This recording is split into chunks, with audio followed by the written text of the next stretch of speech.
Ano daw feeling ng yaman-yamanan today? Happy!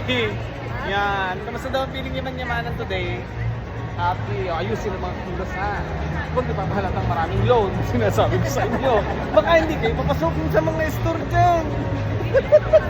Ilabas yung gold. Yung gold. Yung gold. Ilabas yung gold. Huwag magsuot ng mga tanso. Kumare, huwag magsuot ng mga tanso. Dapat gold ngayon. Yan, gold. Yan, nakiram ka ba kay Beshi?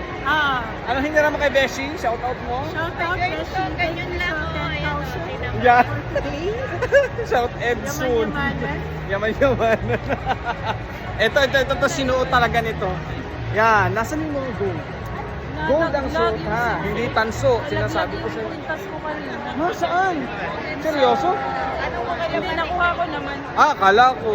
Kinabahan naman ako sa'yo. Nalaglag yung pintas ko kanina. Ayan ha, yung mga yaman-yamanan muna tayo daw ngayon. So, kasi nandito kami ngayon guys sa Okada, Manila. Kaya, ayan, yaman-yamanan muna ang peg natin.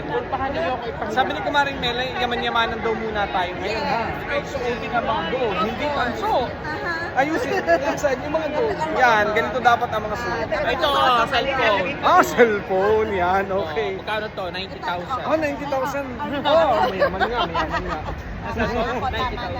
Yan, huwag magsusuot ng tanso, baka hindi pa pasukin sa mga store, ha? Pero magja-jollibee tayo dito. Ano ang kilos dapat ng mayaman?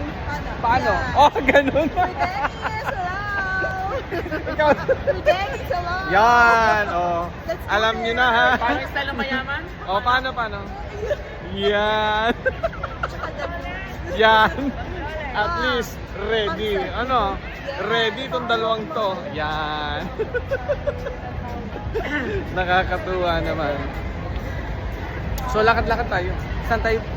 Kasi maghintay pa tayo ng 30 minutes. Yan. Nag-ready naman pala si kumpare kung paano ang kilos ng mayaman. Paano nga? Ganun. Suplada na mayaman pala yun.